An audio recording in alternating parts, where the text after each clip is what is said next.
ఇంకా 100 రోజులలో ఏదైనా కానీ పరిష్కారం చేస్తా అని సీఎం రేవంత్ రెడ్డి గారు చెప్పడం జరిగింది. ఇందులో ఫస్ట్ కరెంటు బిల్లు ఒకటి అన్నారు.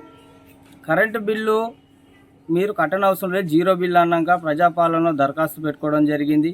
అందులో భాగంగా మాకు బిల్లు వస్తుందని మాకు లైన్మెన్లకు కానీ హెల్పర్లకు కానీ చెప్పడం చేస్తే వాళ్ళు కూడా వచ్చి రాసుకపోవడం జరిగింది. కానీ ఎలాంటి పరిష్కారం లేదు. ఇందులో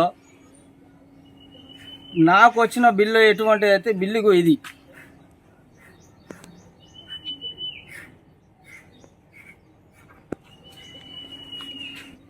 అదేవిధంగా నా బిల్లు 6,822 రూపాయలు. అదేవిధంగా ఇదే 19వ వార్డులో వీళ్ళు కిరాయి ఉంటారు. ఇక వీళ్ళ బిల్లు కూడా చూడండి.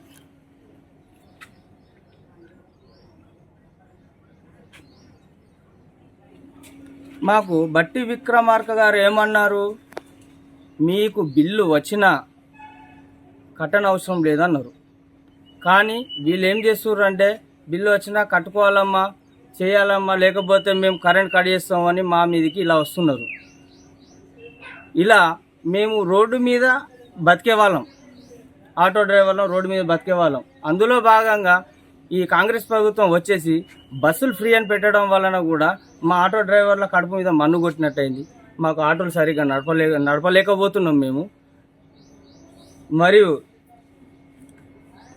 ఒక ఆటో డ్రైవర్ ఒకటే నష్టపోవట్లే, ఇక్కడ ఒక self motor repairer, electrician, auto store and welding షాపులు, గ్యాస్ వెల్డింగ్, కరెంట్ వెల్డింగ్, వీళ్ళు కూడా ఎన్ని లక్షల కుటుంబాలు రోడ్డు మీద పడ్డాయి అనేది ఈ యొక్క కాంగ్రెస్ గవర్నమెంట్ రాబట్టి ఇన్ని కుటుంబాలు రోడ్డు పాలన పడడం జరిగింది.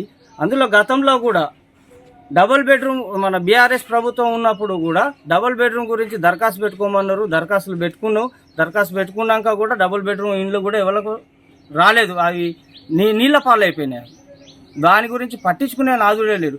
ఇప్పుడు కాంగ్రెస్ ప్రభుత్వం ఏమన్నా చేస్తుంది అనుకుంటే కాంగ్రెస్ ప్రభుత్వం చేసేది ఇది.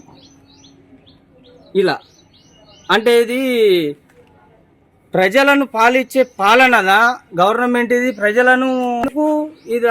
ప్రజలను పీడించడానికి ఈ కాంగ్రెస్ ప్రభుత్వం. ఇలాంటి బిల్లులు మరియు ఈ డిపార్ట్మెంట్ వాళ్ళు వచ్చి ఇండ్ల మీదకి వచ్చి కరెంట్ కట్ చేస్తాము మేము అనడం కానీ, ఇక్కడ మాకు ఉన్నటువంటి లీడర్స్ కానీ నాయకులు కానీ ఎవరైనా దీన్ని స్పందించి నేను ఒక్కడిని కాదు, నాలాంటి పేదవాళ్ళు ఎంతమంది ఉన్నారో, కూలీ నాలి చేసుకునే వాళ్ళు కూడా చాలామంది ఉన్నారు. దయచేసి వాళ్ళను ఈ ప్రభుత్వం వీళ్ళందరినీ స్పందించి ఇట్టి కరెంటు బిల్లును ఒకటి జీరో బిల్లు చేయగలరని మనవి.